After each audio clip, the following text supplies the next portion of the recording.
You know, बड़ा hall उन्हीं को मिलता है जिनका विचार बहुत बड़ा होता है और जिनके सपने बहुत बड़े होते हैं। कितने लोगों के सपने बहुत बड़े हैं? Raise your hand. ऑलराइट, कितने लोग सेल्स से अपने सपनों को पूरा करना चाहते हैं? ओके दोस्तों, सेल्स का प्रोग्राम है तो 3 तरह से समझाऊंगा। एक, थ्योरी, सेल्स क्या होता है, सेल्स कैसे होता है, सेल्स कितनी वैल्यू दे सकता है। दूसरा, प्रैक्टिकल। ठीक है, प्रैक्टिकल मतलब रोल प्लेस वगैरह हम करेंगे कि सेल्स एक्चुअली जो मैंने सिखाया उसको मैं कैसे इंप्लीमेंट कर रहा हूँ। ठीक है, और तीसरी चीज होती है जो होती है थोड़ी सी गोल बेस्ड, फ्यूचर बेस्ड, आपके क्या कहते हैं, ड्रीम बेस्ड। तो आपके ड्रीम्स को सेल्स कैसे पूरा कर सकता है उसके ऊपर बात करेंगे। अब सबसे पहला रूल सेल्स का, इंप्लीमेंटेशन बहुत ही क्विक एंड बहुत ही फास्ट चाहिए। और सेल्स उस आदमी से नहीं हो पाएगी जो बोलता नहीं है, कम बोलता है, शर्माता ज्यादा है। तो जितने लोग शर्मीले हैं उन लोगों को अपनी शर्म खोल देनी है। तो यहां पे जो भी एक्टिविटी आपसे करवाई जाएगी, स्पेशली वो लोग, आपको भी ऑब्जर्व करना है कि इस कमरे में कौन ज्यादा शर्मा रहा है, उसको तो हीरो बनाना है। जो शर्मा रहा है उसको क्या बनाना है?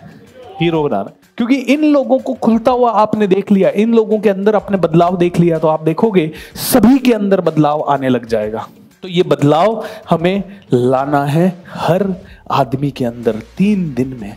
और 3 दिन ना मैजिकल टाइम होगा आपकी जिंदगी का, क्योंकि आप कुछ ऐसी चीजें यहां विटनेस करेंगे जो आपने आज तक कभी लाइफ में विटनेस नहीं की। आप देखोगे सेल्स कितना बड़ा मैजिक है।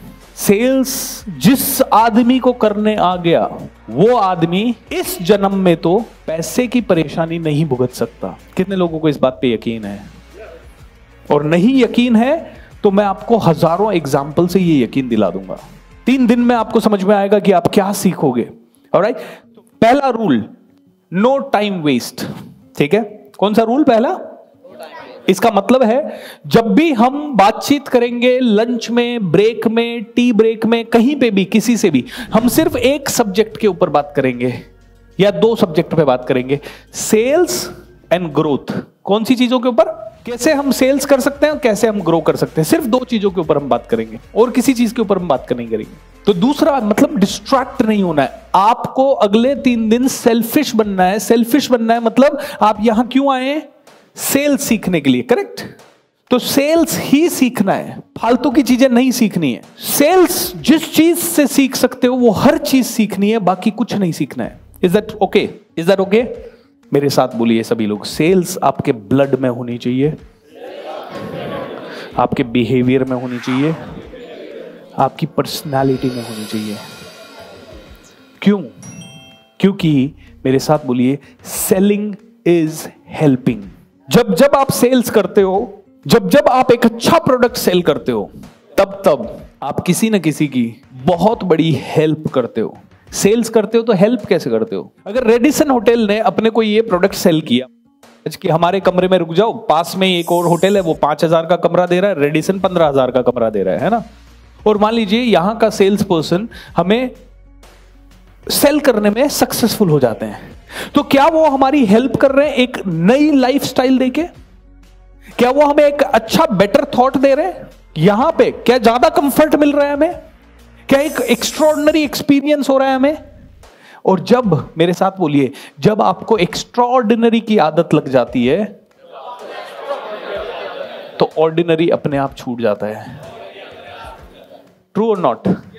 मतलब जब आप इस होटल में रहने की आदत लग गई आपकी, जैसे मैं आज सुबह ही मेरे ट्रेन द ट्रेनर के पार्टिसिपेंट्स को बता रहा था, मैंने कहा मैं जितनी बार इन होटल्स में आता हूं, मैं रूम बुक करता हूं, काउंटर पे जाता हूं और मैं उनको कहता हूं मुझे स्वीट रूम में अपग्रेड करो, एंड 90% मेरे को स्वीट रूम मिलता है। स्वीट रूम मतलब जितना बड़ा आपका रूम है उसका 3 गुना बड़ा, प्लस उसके अंदर आराम से सोफे वोफे आराम से, मतलब घर की तरह, ड्राइंग रूम एंड बेडरूम।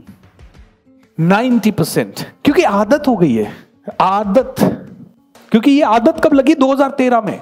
2013 में जब पहली बार स्वीट रूम में रहा तो लगा यार जहां जाओ मांगना ही तो है। और 90% होटल्स में स्वीट रूम फ्री होते हैं, क्योंकि नॉर्मल रूम मान लीजिए 10,000 का है तो स्वीट रूम 25,000 का होता है, 20,000 का होता है। और इतना पैसा कब देने वाले बहुत कम आते हैं, खाली होता है, लेकिन हम मांगते नहीं है। तो मेरे साथ बोलिए, मांगने से अगर कुछ मिलता है तो पूरी शिद्दत से मांगिए। और सेल्स क्या है? मांगना, बिना ज्यादा ये सोचे कि यार मैं मांग रहा हूं। भाई सीधी सी बात है, मैं आया आपके पास, हेलो, सेल्स हर चीज में, हर दिन में, everywhere sales is there, every single thing is sales, हर चीज सेल्स है। मैं होटल में गया, होटल के काउंटर पे गया और उन्होंने कहा, welcome mister Rathore, how you doing? मैंने कहा, ma'am I am doing excellent, मैं आपका रेगुलर कस्टमर हूं, can you please upgrade my room?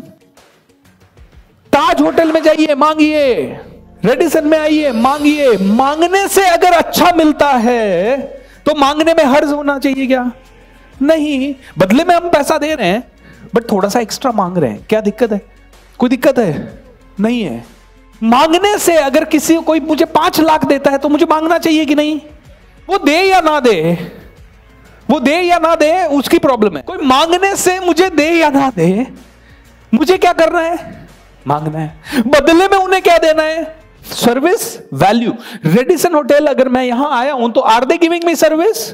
Yes. Are they giving me comfort? Yes. Are they giving me lunch? Yes. Are they giving me hospitality? Yes.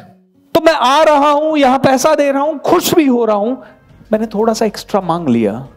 वो उनके पास 2 option है। मेरा काम क्या है? पूछना। उनका काम क्या है? मना करना या हां करना। अगर उनके लिए इजी वे में पॉसिबल है, आप में से कोई भी कहे, बीएसआर सर आपके साथ ट्रेनिंग लेना है लेकिन साथ में ना आपके 2 सेशन एक्स्ट्रा चाहिए, 1-to-1 चाहिए मुझे, आप मांग के देख लीजिए, या तो मैं मना करूंगा या मैं हां करूंगा। अगर मैं हां कर देता हूं तो आपको मिल गया, 2 का 3 मिल गया। मैं कई कस्टमर्स में खुश होकर कहता हूं 2 नहीं 5 लीजिएगा। Sales means asking. Sales simple है। सेल्स में आपको सिर्फ पूछना है, मांगना है। आस्क, आपने सुना है लॉ ऑफ अट्रैक्शन में, आस्क, बिलीव एंड रिसीव। शिद्दत से छोटी चीज सिखा रहा हूं, अभी तो दूसरे कस्टमर को बेचने की तो बात ही नहीं कर रहा हूं। छोटा एग्जाम्पल, होटल काउंटर पे गए, ask, sir may I request you for the room upgrade please? They might say, sorry, we don't have it right now. So please try, ask with belief. Sir, I know you can do it. Please help me. Can you please give me a better room? Can you please give me a better view? Believe that you will receive and then you will receive. Today I believe कि आप सब लोग मुझको मिलके अगले 3 दिन में 1 करोड़ रुपया दोगे। I believe. Can I get it without asking? No. I can't get it without asking. मुझे, आपको थोड़ी सपना आ रहा है कि आप मुझे 5 लाख दो, 15 लाख दो, आपको थोड़ी सपना आ रहा है। I have to ask. Ask, believe. If I believe, सब लोग देंगे मुझे नहीं पता। एक आदमी दे सकता है 1 करोड़ रुपया। आपको पता है जो आदमी यहां बैठा है, एक आदमी आपको 100 करोड़ दे सकता है अगले 1 साल में, 5 साल में, 50 साल में। कितने लोगों को यह यकीन है? यहां बैठा हुआ हर आदमी आपको 100 करोड़ दे सकता है। अब मुझे ये बताइए, आप एक दुकानदार हैं अमित जी, हैं, आप अपना शोरूम चलाते हैं, मार्बल बेचते हैं। अगर आपको पता चला कि भूपेंद्र सिंह राठौड़ एक अजनबी है, आपकी इस पे शॉप पे चढ़ रहा है और आपको पता चले कि ये इंसान मुझे अगले 10 साल में 100 करोड़ देगा, तो how would you treat me? बहुत जबरदस्त तरीके से, ठीक है।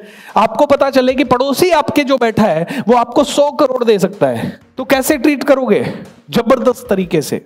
तो मेरे साथ बोलिए, सेल्स का पहला नियम, ask, believe and you will receive. Immediately शायद नहीं। टुनटुन सोनी जी अगर मेरे साथ आज कनेक्ट हुए हैं तो ये मुझे अगले 10 साल में 100 करोड़ या तो खुद दे सकते हैं, मुझे अपने बिजनेस का पार्टनर बना सकते हैं, या मुझे ऐसे 50 लोगों से कनेक्ट करवा सकते हैं जो शायद मुझे अमिताभ बच्चन से कनेक्ट करवा दे, या नरेंद्र भाई मोदी से कनेक्ट करवा दे, या मुझे बैरक ओबामा से कनेक्ट करवा दे, या मुझे ये हीरे के किसी बहुत बड़े व्यापारी से कनेक्ट करवा सकते हैं, या ये मेरा रेफरेंस किसी बहुत बड़े आदमी को दे सकते हैं। और ये पॉसिबल है, करेक्ट और नॉट? Is that true? तो मेरा इनके साथ अगले 3 दिन बात करने का तरीका, मेरा बिहेवियर, उसी तरह से होना चाहिए। मुझे उनको इतनी ही इज्जत देनी है कि ये मुझे 100 करोड़ दिलवा सकते हैं। ये बिलीफ अगर होगा और ऐसे हर 100 लोगों से मैं मिला तो एक मटीरियलाइज हो जाएगा। If not 100 crore 10 crore, if not 10 crore 1 crore. And combinedly इस हॉल से अगर मैं कहूं कि अगले 3 दिन में आप लोग मुझे 1 करोड़ देंगे या दिलवाएंगे तो आई एम नॉट रॉन्ग।